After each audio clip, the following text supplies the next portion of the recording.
Scholarships, anything that could get me further away and give me a fresh start. Planning wasn't just about the logistics of moving out, it was about making sure I wouldn't have to come back. Started squirreling away money in a savings account my parents didn't know about. It wasn't much, but it was hidden. I felt a bit like a spy sneaking around. Gathering intel and resources for my big break in school, I buckled down on my studies. Grades had always come fairly easy to me, but now I had a real purpose for maintaining high marks. Colleges wanted the best, and I was going to give them a reason to pick me.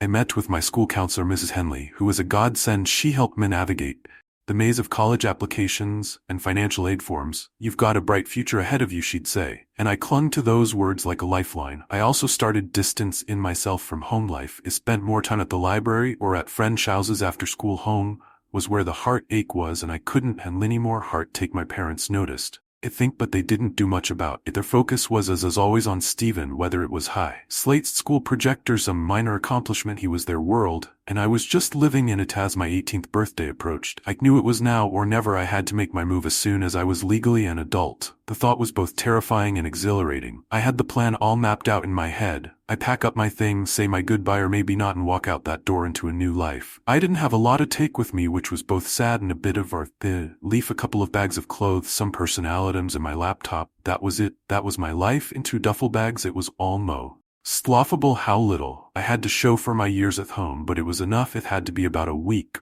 for D-Day. I started really packing. It wasn't like in the movies where the kid throws everything into a bag in a rage and storms out.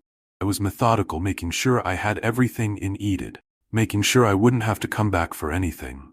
I double-checked my stash of money, counted it 3 times, and tucked it into a hidden compartment in my bag. The night before my birthday, I couldn't sleep. I lay in bed staring at the ceiling, going over the plan in my head for the 100th. I'm a moo got to college.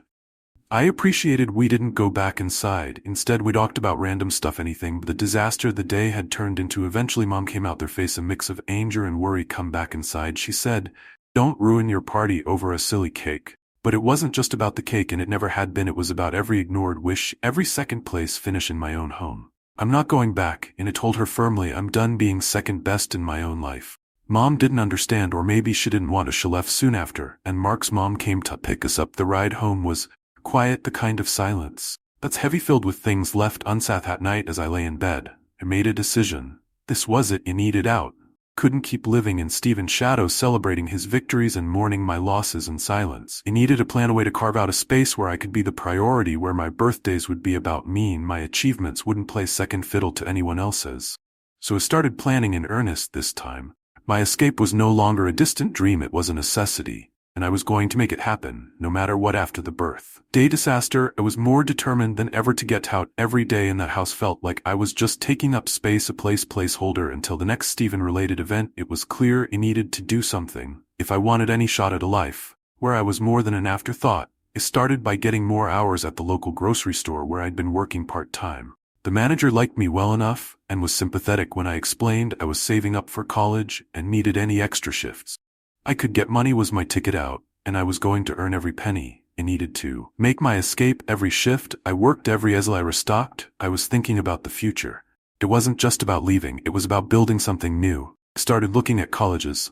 But when the day came, there was no bike. Instead, there was this fancy remote control car for Stephen. Stephen has never had a real birthday party or gifts like you've had. Date explained when I asked. My 8-year-old brain comprehended. Why did my birthday have to be They have to be about making Stephen happy. And that was just the start. Came and the pattern continued. I got socks and books. Stephen got the latest video game console. I remember staring at the tree, feeling this note in my stomach as Stephen tore through his gifts with glee. When I asked why Santa favored him, Mom pulled the head at rough card again. As the months rolled into years, this favoritism only got more blatant. Stephen was a natural of playing the victim, and my parents' aid if anything went wrong somehow was my fault, and Stephen was the injured party. The worst part, they knew exactly what he was doing. After every argument, once the parents were out of ear, they'd shoot me this smugrant that made blood boil. It wasn't just a thome either. We'd go out and it would always be about what Stephen wanted. My favorite place in the world was this local pizza joint. They had the best cheesy garlic bread and arcade games, but Stephen was all about McDonald's. I hate McDonald's, but guess where we ended up 9 times out of 10? Yup, under the Golden Arches. It was during one McDonald's trips that I first seriously thought about how unfair everything was there. I was picking in my nuggets while Steven devoured a Big Mac like he owned the place. I remember thinking this isn't right. Why am I the one who always has to give up what I want? My parents had an answer for everything, though Steven needs more attention because of his difficult childhood, they'd say, or Steven feels left out and we need to make sure he feels part of the family. It was always some reason that made my feelings second tier. By the time my 16th birthday was on the horizon, I had a sliver of hope that maybe, just maybe, things would be different. My parents had started talking about throwing a party at the pizza place. It's too good to be true, and it was leading up to the party. Steven's moodiness hit new heights. She sulked and pouted, making everyone around him miserable. It tried to ignore him, focusing on the guest list, and knew anything to keep my spirits up, but deep down I had that nagging feeling, the feeling you get when you know the storm. Her mother's phone conversation with Roger. Sally smiled as she at its heel ready knew that the phone in her mother's car was gone and no longer active. The intercept program on her father's home computer showed that his firm's accountant had already begun the process of funding college funds for her and Bud. Since she knew her father's affair was no longer active, she was sure he was complying with her conditions. 2 years later, Sally stood on the stage at her high school graduation and looked up at the bleachers of the auditorium, where she knew her family sat squinting against the blinding light. She saw that immediately after receiving her diploma, her mom, dad, and Bud stood up and applauded enthusiastically. Plan was for her to meet her family, grandparents, and friends for a celebratory dinner. The upcoming summer was set aside for travel, and in the fall she would be heading off to university. As she walked down the aisle to her seat, she was pleased with how well her plan had worked out. Life in the Fletcher household fell into a routine that could be called the American dream.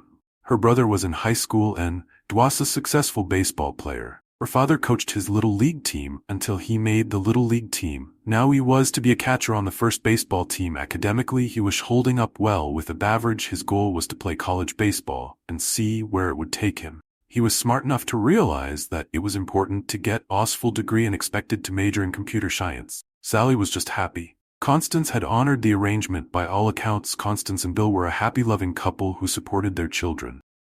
Sally knew that they did all the same things that other couples did.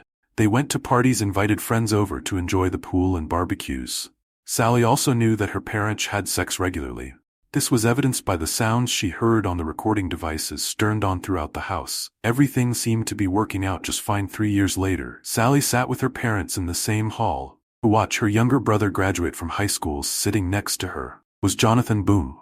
Jonathan was her boyfriend, and it seemed like they were serious. They were finishing up her senior year of high school. Jonathan was going to go into graduate school. Sally, as her parents had, but when the day came, there was no bike. Instead, there was this fancy remote control car for Steven. Steven has never had Ariel birthday party or gifts like you've had. Explained when I asked. My 8-year-old brain couldn't comprehend it. Why did my birthday have to be about making Steven happy?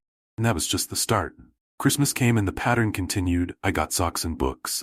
Steven got the latest video game console. I remember staring at the tree, feeling this note in my stomach as Steven tore through his gifts with glee. When I asked why Santa favored him, Mom pulled the head at rough card again as the months rolled into years.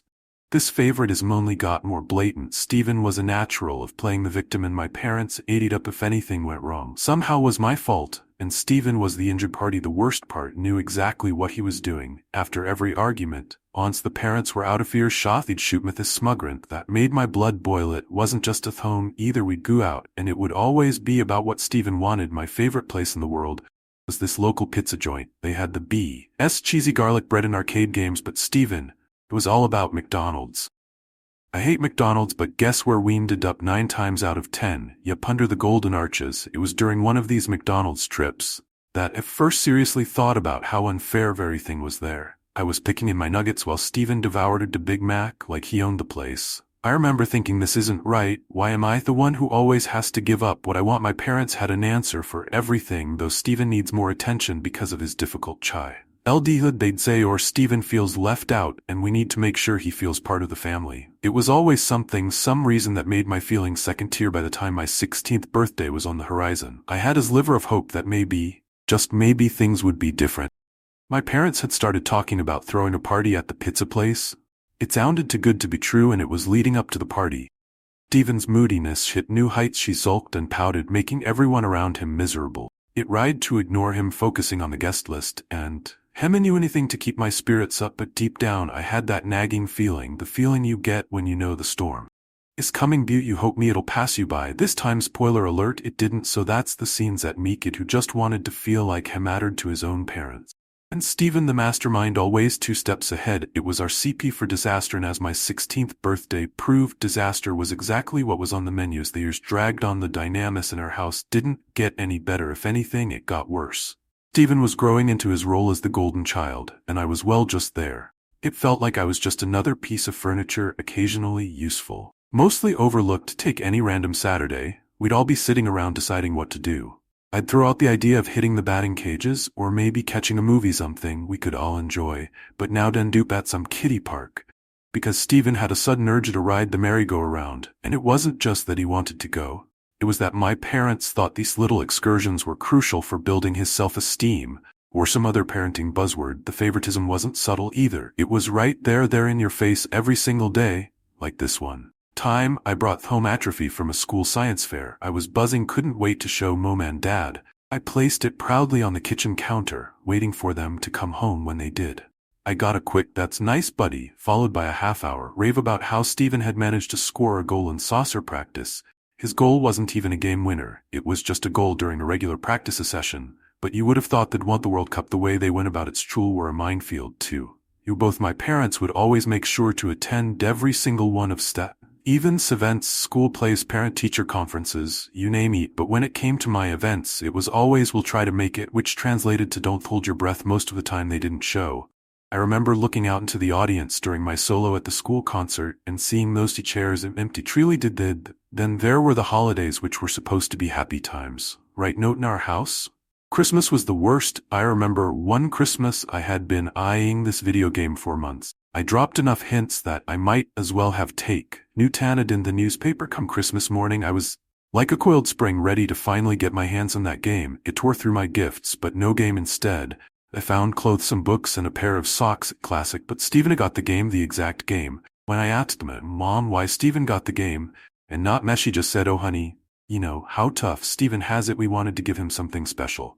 I wanted to scream, "What about me? Don't I deserve something special too?" It's not like I needed material things to be happy, but it was about feeling valued, feeling seen, and I just didn't. Every gift opening session felt like a slap in the face, a reminder that I was these con choice, the backup plan. And it wasn't just big things like holidays or events. The day-to-day stuff added up too, like food. Yeah, even what wet. If Stephen wanted pizza and I wanted burgers, we'd be eating pizza. If I wanted to watch a movie and Stephen wanted to play video games, the TV washes. My wants and needs were always sidelined.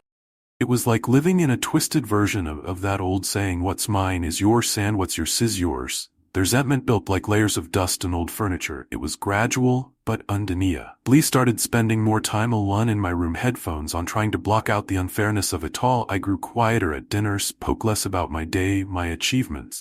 Because what was the point? They weren't really listening, not unless it had something to do with Stephen. Even my friends started to notice. They'd ask why I never invited the mover anymore, or why I always seemed down. I'd shrug it off, not wanting to get into it. How do you explain that your family treats you like an afterthought without sounding like you're throwing a pity party for one? The worst part was, I started to question if maybe there was something wrong with me. Why wasn't I good enough to warrant the same attention and love? I'd lay awake at night wrestling with these thoughts, feeling like maybe I just wasn't as lovable or as interesting. Stephen, it was during one particularly low evening right after another celebratory dinner for some minor achievement of Stephen's, that I decided I couldn't do it anymore. I was up in my room, the sounds of their laughter drifting up from downstairs. They were probably asking to Stephen's mastery of some video game level or another. That night I started to plan, not just diddle daydreaming, but actual planning. How could I get out? What did I